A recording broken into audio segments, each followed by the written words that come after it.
Hello friends, welcome to SM study point. Friends, আজকে আমরা আলোচনা করব এসএসটি প্যাডাগজি থেকে। আমাদের কাছে আজকে টপিকটা হলো শ্রেণীকক্ষ, প্রক্রিয়া, কার্যকলাপ এবং আলোচনা। প্রথমে আমরা কনসেপ্ট নিয়ে আলোচনা করব, শেষে অনেকগুলি কোশ্চেন থাকবে এবং আজকে যে ক্লাসটা করাচ্ছি এই টপিকটা থেকে কালকে মক টেস্ট থাকবে। তোমরা যারা যারা আমার গ্রুপের মধ্যে অ্যাড হওনি, অবশ্যই ভিডিওর কমেন্ট সেকশনে লিঙ্ক দেওয়া থাকবে, লিঙ্কে ক্লিক করে অ্যাড হতে পারো। আর একটা কথা, যারা যারা আমার গ্রুপ নাম্বার 1-এ জয়েন হয়েছে, তোমরা গ্রুপ নাম্বার 2-তে জয়েন হওয়ার দরকার নেই, ঠিক আছে? কারণ হলো গ্রুপ নাম্বার 1-এর মধ্যে 1025 ক্যান্ডিডেট হয়ে গেছে, এই জন্য এটা ফুল হয়ে গেছে। আরেকটা গ্রুপ বানানো হয়েছে, যে গ্রুপটার মধ্যে নতুন এখন যারা যারা অ্যাড হতে চায় তোমরা অ্যাড হতে পারো। আর যে পরীক্ষাগুলি নেওয়া হয় 1 নাম্বার গ্রুপের মধ্যে যে লিঙ্কটা দেওয়া হয় 2 নাম্বার গ্রুপের মধ্যে সেম লিঙ্কটা দেওয়া হয়। যারা যারা 1 নাম্বার গ্রুপের মধ্যে আছো তোমরা 2 নাম্বার গ্রুপের মধ্যে অ্যাড হবে না। তাহলে চলো স্টার্ট করছি। তার আগে আরেকটা কথা বলে রাখছি, যারা যারা আমার কাছ থেকে নোট নিতে চাও বা সিস্টেমেটিকভাবে মক টেস্ট দিতে চাও একদম রেগুলারলি, তো স্ক্রিনে দেওয়া নাম্বারে যোগাযোগ করতে পারো। তাহলে চলো আমরা আজকে স্টার্ট করছি। প্রথমে কনসেপ্ট দেওয়া থাকবে, কনসেপ্টের শেষে আমরা কিছু গুরুত্বপূর্ণ কোশ্চেনগুলি নিয়ে আলোচনা করব। দেখো, এখানে বলা হয়েছে শিক্ষণ পদ্ধতি, ঠিক আছে? Teaching method. টিচিং মেথডের মধ্যে প্রথম কি আছে? শিক্ষণ পদ্ধতির ধারণা, ঠিক আছে? শিক্ষণ পদ্ধতির ধারণার মধ্যে কি আছে? আধুনিক শিক্ষা বিজ্ঞানে দার্শনিক ও মনোবিজ্ঞানের পটভূমিতে শিক্ষণ পদ্ধতি বিজ্ঞানের সৃষ্টি, ঠিক আছে? আধুনিক শিক্ষণ পদ্ধতি বিজ্ঞানের তাৎপর্য নির্ণয় প্রসঙ্গে উল্লেখ করেছেন যে শিক্ষণ পদ্ধতি দার্শনিক বিশ্লেষণ ও মনোবৈজ্ঞানিক তত্ত্বের উপর প্রতিষ্ঠিত, ঠিক আছে? শিক্ষণ নাকি দার্শনিক, মনোবৈজ্ঞানিক বা বিভিন্ন বিশ্লেষণের উপরে প্রতিষ্ঠিত। তারপরে নেক্সটে কি আছে দেখো, নেক্সটে আমরা দেখবো এখন কি আছে এখানে। নেক্সটে কি আছে দেখো, এখানে বলা হয়েছে শিক্ষণ পদ্ধতি একটি দ্বিমুখী প্রক্রিয়া, ঠিক আছে? দ্বিমুখী প্রক্রিয়া কেন? এখানে বলা হয়েছে শিক্ষক ও শিক্ষার্থী মিথস্ক্রিয়া এটি কার্যকরী হয়। শিক্ষক এবং শিক্ষার্থীর মিথস্ক্রিয়ার ফলে এটা কার্যকরী হয়, এই জন্য এটাকে বলা হয়েছে দ্বিমুখী প্রক্রিয়া, ঠিক আছে? দ্বিমুখী প্রক্রিয়া। নেক্সটে কি বলা হয়েছে? কিলপ্যাট্রিক বৃহত্তর অর্থে শিক্ষণ পদ্ধতি ব্যাখ্যা করেছেন। এখন বলতে পারে বৃহত্তর অর্থে শিক্ষণ পদ্ধতিকে ব্যাখ্যা করেছিলেন কিলপ্যাট্রিক। তোমাদের কাছে একটাই রিকোয়েস্ট, তোমরা যারা যারা ক্লাসগুলি দেখবে, তোমাদের কাছে যদি দেখে ভালো লাগে তোমরা বিভিন্ন জায়গাতে ক্লাসটা শেয়ার করে দেবে এবং প্রত্যেক বছর এই টপিকটা থেকে 1 মার্কস বা 2 মার্কস এসে থাকে। তো তোমরা ভিডিওটা স্কিপ না করে ধৈর্য সহকারে দেখো, আশা করি তোমাদের প্রত্যেকেরই কাজে আসবে। তার মতে শিক্ষণ পদ্ধতি বিষয়বস্তু, সামাজিক মূল্য, গণতান্ত্রিক চিন্তাধারা প্রভৃতির সঙ্গে সংশ্লিষ্ট। কার মতে? কিলপ্যাট্রিকের মতে, ঠিক আছে? কিলপ্যাট্রিকের মতে। নেক্সটে কি আছে দেখো, গ্রিক দার্শনিক অ্যারিস্টটল তার শিক্ষাদান পদ্ধতিতে শিক্ষার্থীর সক্রিয়তার উপর অধিক গুরুত্ব আরোপ করেছেন। কে করেছেন? গ্রিক দার্শনিক অ্যারিস্টটল। কিসের উপর? শিক্ষার্থীদের সক্রিয়তার উপর বেশি গুরুত্ব আরোপ করেছিলেন, ঠিক আছে? রুশো শিশু শিক্ষার ক্ষেত্রে তাকে সমাজ থেকে দূরে সরিয়ে দিয়ে সম্পূর্ণ স্বাধীন চিন্তার উপর জোর দিতে বলেছেন। আর রুশো কি বলেছে? সমাজ থেকে দূরে সরিয়ে নিয়ে সম্পূর্ণ স্বাধীনতা দিয়ে চিন্তার উপর জোর দিয়ে তাকে শিক্ষা দিতে হবে, ঠিক আছে? কে বলেছিল এটা? রুশো বলেছিল। নেক্সটে কি আছে দেখো, নেক্সট এখানে বলা হয়েছে রুশোকে আধুনিক পদ্ধতি বিজ্ঞানের সূচনাকার বলা যায়। আর রুশোকে আধুনিক শিক্ষণ পদ্ধতির বিজ্ঞানের সূচনাকার বলা যায়, ঠিক আছে? কাকে? রুশোকে। নেক্সটে কি বলা হয়েছে? প্যাস্তালোসে শিক্ষণ কৌশল হিসাবে পর্যবেক্ষণ, ইন্দ্রিয়ানুভূতি এর মূর্তনের কথা বলেছেন। কে বলেছেন? প্যাস্তালোসে। কিসের উপর বলেছে? যে ইন্দ্রিয়ানুভূতি এবং মূর্তনের বিষয়ের উপর গুরুত্ব দিয়েছেন প্যাস্তালোসে। প্যাস্তালোসে এর শিক্ষণ পদ্ধতির এই মনস্তাত্ত্বিক দিক প্রয়েবেল, হার্বার্ট প্রমুখ দার্শনিকের প্রভাবিত করেছেন।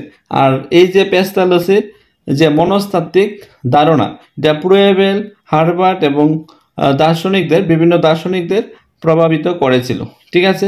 নেক্সটে কি বলা হয়েছে দেখো, হার্বার্ট শিক্ষণের ক্ষেত্রে অভিজ্ঞতার পরিস্ফুটন, অভিজ্ঞতার সংযোজন, সমন্বয় এবং সূত্র নির্ণয় প্রবৃত্তি সোপানের উল্লেখ করেছেন। ঠিক আছে, প্রবৃত্তি সোপানের উল্লেখ করেছেন।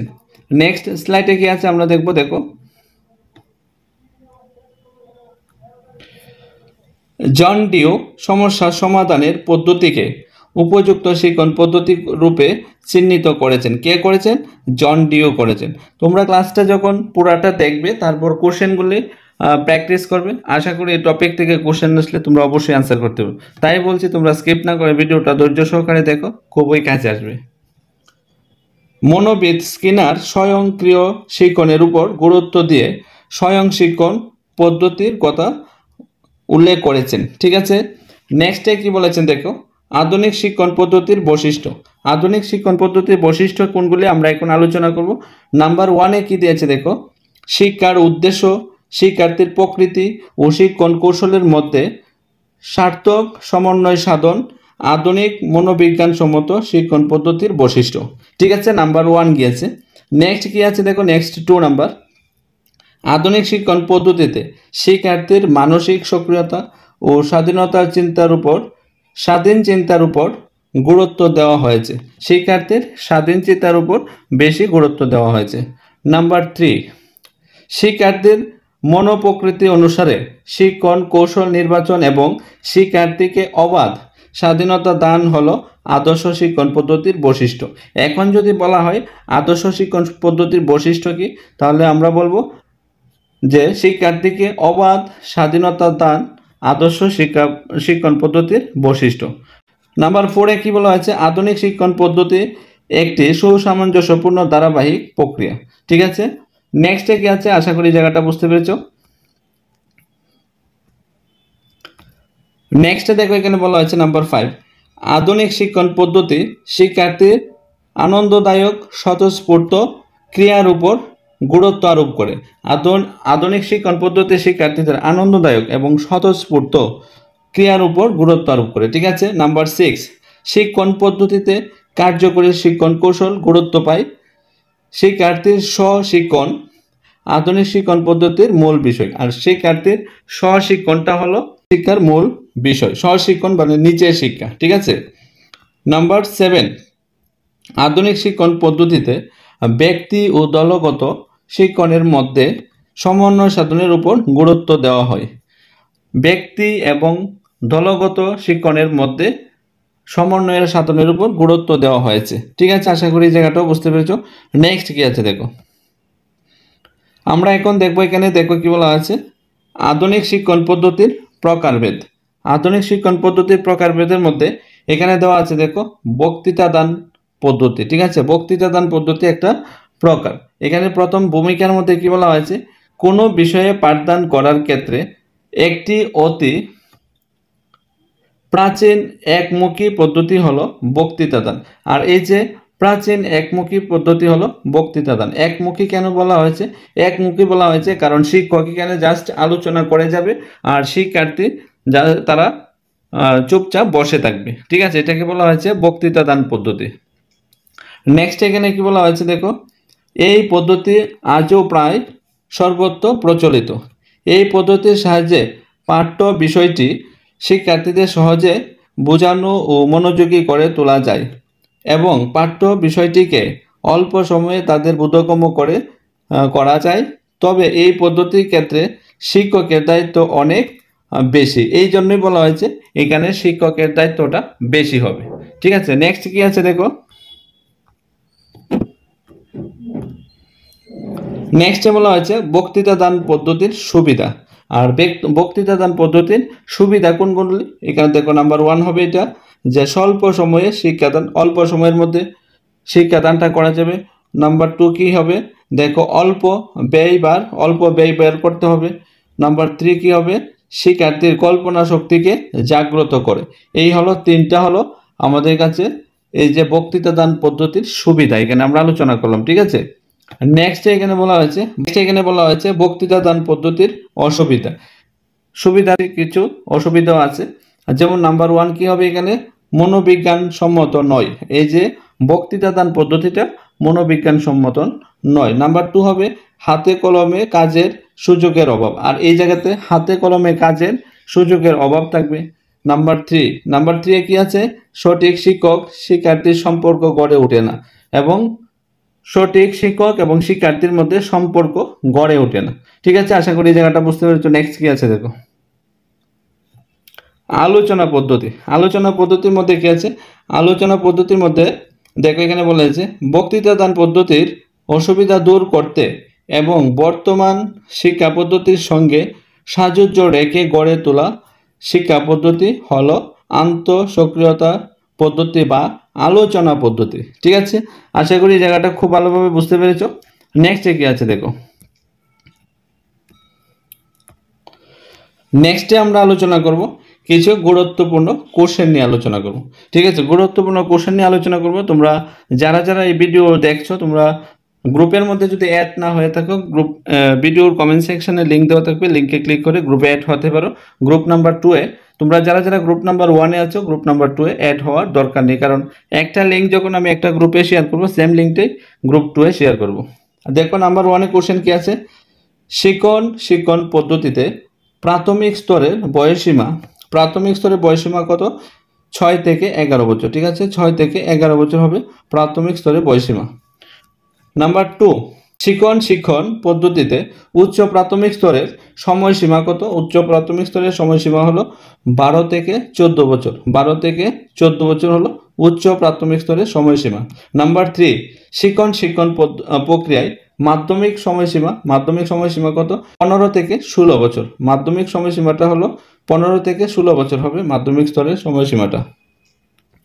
নেক্সট কি আছে আমাদের কাছে দেখো, নেক্সট এখানে আছে যে 4 নাম্বার, ষষ্ঠ থেকে অষ্টম শ্রেণীর শিক্ষার্থীরা ড্যাশের অন্তর্ভুক্ত। কিসের অন্তর্ভুক্ত? উচ্চ প্রাথমিক স্তরের অন্তর্ভুক্ত। নাম্বার 5, নবম থেকে দশম শ্রেণীর শিক্ষার্থীরা ড্যাশের অন্তর্ভুক্ত। এটা হবে মাধ্যমিক স্তরের অন্তর্ভুক্ত। ঠিক আছে, মাধ্যমিক স্তরের অন্তর্ভুক্ত। নাম্বার 6, শিক্ষার্থীরা গৌণ ভূমিকা পালন করে বক্তৃতা পদ্ধতিতে। কিসের পদ্ধতিতে? বক্তৃতা পদ্ধতিতে। ঠিক আছে, নেক্সট কি আছে, নেক্সট আছে 7 নম্বর, শিক্ষণের লক্ষ্য কি? আগ্রহ সামর্থ্য অনুযায়ী পরিবর্তন করা। ঠিক আছে, শিক্ষার লক্ষ্য হবে আগ্রহ সামর্থ্য অনুযায়ী পরিবর্তন করা। নাম্বার 8 নাম্বার, পাঠ্যপুস্তকের নিয়ম নীতিকে সহজ সরলভাবে উপস্থাপন করার পদ্ধতিকে বলা হয় কি? বলা হয়, দেখো আনসার হবে শিক্ষণের সাধারণ নিয়ম নীতি। 9 নাম্বার কি আছে, আর্মস্ট্রং কোন পদ্ধতির প্রবর্তক ছিলেন? ঠিক আছে, আনসার হবে আবিষ্কার পদ্ধতির প্রবর্তক ছিলেন। ঠিক আছে, আবিষ্কার পদ্ধতির। 10 নাম্বার, কিলপেট্রিক এর মধ্যে প্রজেক্ট পদ্ধতির কয় ধরনের হয়ে থাকে? ঠিক আছে, আনসার হবে 4 ধরনের হয়ে থাকে। ঠিক আছে, নেক্সট কি আছে দেখো, নেক্সট হলো 11 নাম্বার, সক্রিয়তা ভিত্তিক পদ্ধতির মূল লক্ষ্য হলো শারীরিক ক্রিয়াকলাপ করা, মানসিক ক্রিয়াকলাপ করা, জ্ঞানমূলক ক্রিয়াকলাপ করা। ঠিক আছে, সক্রিয়তা ভিত্তিক মূল লক্ষ্য। নেক্সট আমাদের কাছে 12 নম্বর, অনুশীলন মূলত পর্যবেক্ষণ করা যায় অনুশীলনমূলক পদ্ধতিতে। ঠিক আছে, কিসের মাধ্যমে? অনুশীলনমূলক পদ্ধতিতে পর্যবেক্ষণ করা যায়। 13 নাম্বার, সক্রেটিক্স পদ্ধতির অপর নাম প্রশ্নোত্তর পদ্ধতি। ঠিক আছে, প্রশ্নোত্তর পদ্ধতি। নেক্সট আমাদের কাছে কি আছে দেখো, মনোবিজ্ঞানের ভাষায় প্রকল্প পদ্ধতির মূল নীতি হলো, কারেক্ট আনসার হলো এখানে দেখো শিক্ষণের মাধ্যমে কাজ করা। ঠিক আছে, উত্তর হলো শিক্ষণের মাধ্যমে কাজ করা। 15 নাম্বার, H.F. আর্মস্ট্রং একজন ড্যাশ বিষয়ের অধ্যক্ষ ছিলেন। আনসার হবে রসায়নবিদ্যার অধ্যক্ষ ছিলেন। ঠিক আছে, রসায়নবিদ্যার অধ্যক্ষ ছিলেন। নেক্সট আমাদের কাছে 16 নাম্বার, হিউরিস্টিক শব্দটির প্রকৃত অর্থ হলো খুঁজে বের করে। ঠিক আছে, খুঁজে বের করে আনসার। আমাদের কাছে 70 নাম্বার, আবিষ্কার পদ্ধতির প্রধান নীতি হলো কাজের মাধ্যমে শিক্ষণ। আবিষ্কার পদ্ধতির প্রধান নীতি হলো কাজের মাধ্যমে শিক্ষণ। ঠিক আছে, নেক্সট কি আছে দেখো, নেক্সট এখানে বলা হয়েছে 80 নাম্বার, আবিষ্কারমূলক পদ্ধতিতে কোন মনস্তাত্ত্বিক নীতিটি অনুসৃত হয়েছে? ঠিক আছে, উত্তর হবে স্বাধীনতা নীতি, অভিজ্ঞতার নীতি এবং কার্যকলাপে সক্রিয়তার নীতি। নেক্সট আমাদের কাছে 19 নাম্বার, কোন পরিস্থিতিতে আবিষ্কার পদ্ধতি সম্ভব নয়? কোন পরিস্থিতিতে আবিষ্কার পদ্ধতি সম্ভব নয়? আনসার দিয়েছে দেখো, গতানুগতিক পাঠ্যক্রমে, গতানুগতিক শ্রেণীকক্ষে এবং গতানুগতিক নির্দেশনা দিতে। ঠিক আছে, নেক্সট আমাদের কাছে কি আছে দেখো, নেক্সট আমাদের কাছে আছে 20 নাম্বার, শ্রেণীকক্ষে আবিষ্কার পদ্ধতির প্রয়োগ হলো বাস্তবিক। ঠিক আছে, বাস্তবিক। নেক্সট আমাদের 21 নাম্বার, সিএআই এর পুরো নাম কি? সিএআই এর পুরো নাম হলো, উত্তর হলো কম্পিউটার অ্যাসিস্ট ইনস্ট্রাকশন। ঠিক আছে, আমাদের কাছে নাম্বার 22, সিএএল কল এর পুরো নাম কি বা কি? ঠিক আছে, কম্পিউটার অ্যাসিস্ট লার্নিং। আমাদের কাছে 23 নাম্বার কোশ্চেন, সিবিটি এর পুরো নাম? সিবিটি হলো, উত্তর হলো কম্পিউটার বেসড টিচিং। ঠিক আছে, কম্পিউটার বেসড টিচিং। নেক্সট আমাদের কাছে কি আছে দেখো, 24 নম্বরে আসলো, 24 নম্বর, সিএমএল এর পুরো নাম? সিএমএল এর পুরো নাম হলো কম্পিউটার ম্যানেজ লার্নিং। আমাদের কাছে 25 নম্বর, সিএমই এর পুরো নাম হলো কম্পিউটার মিডিয়েট এডুকেশন। ঠিক আছে, আমাদের কাছে 26 নম্বর, সিএমআই এর পুরো নাম হলো কম্পিউটার ম্যানেজমেন্ট ইনস্ট্রাকশন। ঠিক আছে, নেক্সট কি আছে দেখো, নেক্সট 27 নম্বর, আলোচনা পদ্ধতিকে প্রকৃতি ও বিভিন্নতা অনুসারে ড্যাশ শ্রেণীতে ভাগ করা যায়। কয়টি শ্রেণীতে? 2টি শ্রেণীতে ভাগ করা যায়। ঠিক আছে, 28 নম্বর, সমস্যা সমাধান পদ্ধতি ড্যাশের উপর ভিত্তি করে গড়ে ওঠে? কিসের উপর? ডিউর উপর। উত্তর হবে ডিউর উপর ভিত্তি করে গড়ে ওঠে। ঠিক আছে, নেক্সট কি আছে দেখো, আমাদের কাছে লাস্ট পর্যায়ে এসে পড়েছি আমরা।